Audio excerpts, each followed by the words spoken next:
My 9-year-old body fights vertigo as I scurry across the iron train bridge spanning the Wabash River. I reach the safety of the left bank and pause.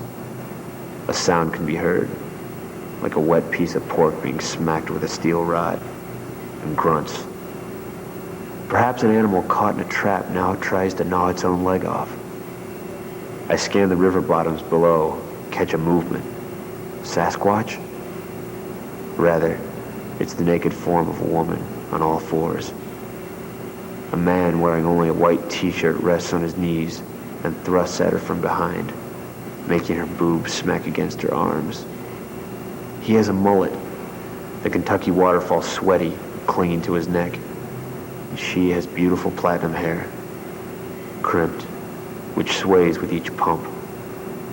20 feet away rests a 77 Trans Am with the Firebird decal, and I realize that I can dimly hear Night Ranger playing on the radio. As I observe this scene silently, only one word comes to mind: heaven.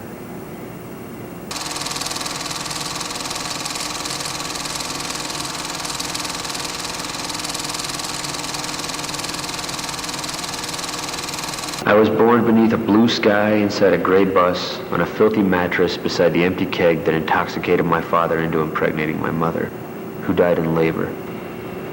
She was a prostitute my dad met in Vegas. After a $20 blowjob, they fell in love. That's my Aunt Kiki. I never knew my mom, but sometimes I think I can feel her.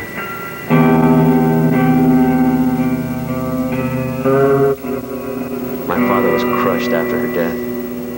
He took care of me but became hopelessly alcoholic, ended up running from the law after a violently destructive rampage through Utah in the late 70s.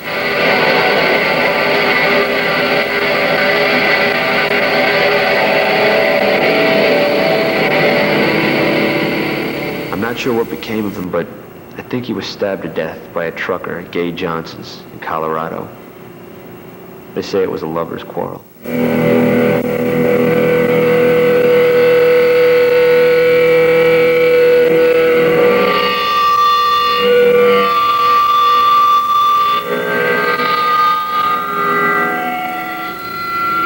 This left me in the hands of my grandparents.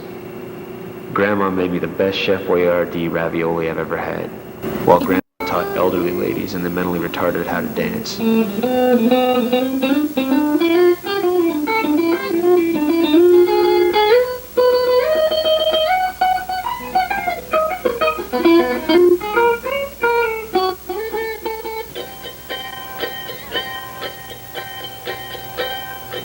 They'd take me out to see the lights every year around Christmas time.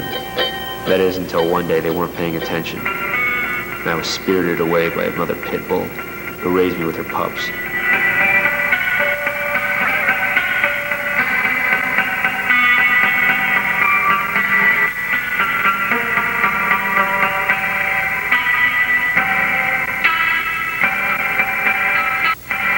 This lifestyle lent me a particularly vicious disposition, and eventually I formed my own pack of mongrels, hooligans, and rapscallions. We tore across America, leaving ruckus, mayhem, and havoc in our wake, keeping the people racked with fear.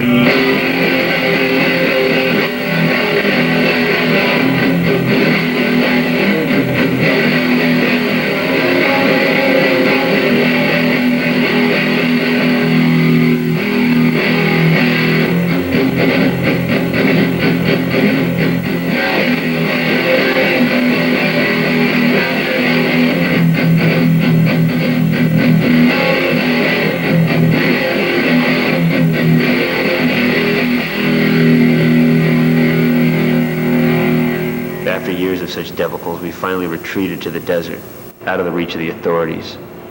We lived among the dunes, subsisting mainly on whiskey, fighting for superiority, and worshiping the fire gods of the night, until the day I looked up and the sundog spoke to me from the azure.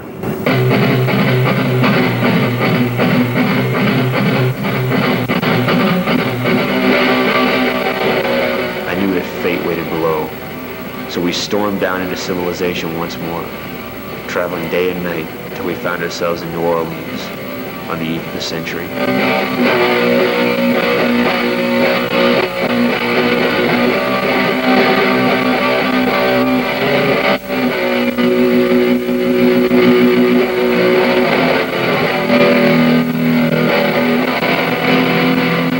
I boasted that we would take the insanity to a new level, but in the midst of it all, things changed. I only saw her for a moment before I fell in love with her. And although I'd never been in such a state, I knew I needed so badly to love this girl.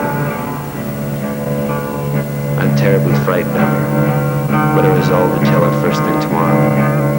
That's when the police thugs caught up with me. I died at midnight while Auld Lang Syne played. The fireworks erupted. They beat me until I couldn't feel my bones break. I only hear the snaps and crunches.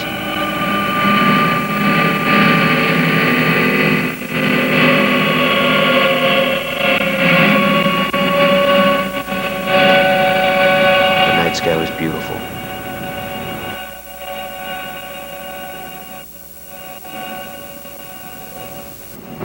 I don't know where I'm at now, but I hope I'm with my pops, riding the oil horses across the open range.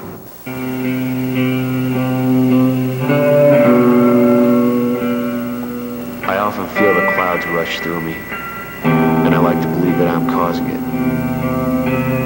I'm not afraid. It's a cycle with ebb and flow that comes and goes. Every dog has its day, and the next time I'm at bat, God damn it, it's gonna be a good one.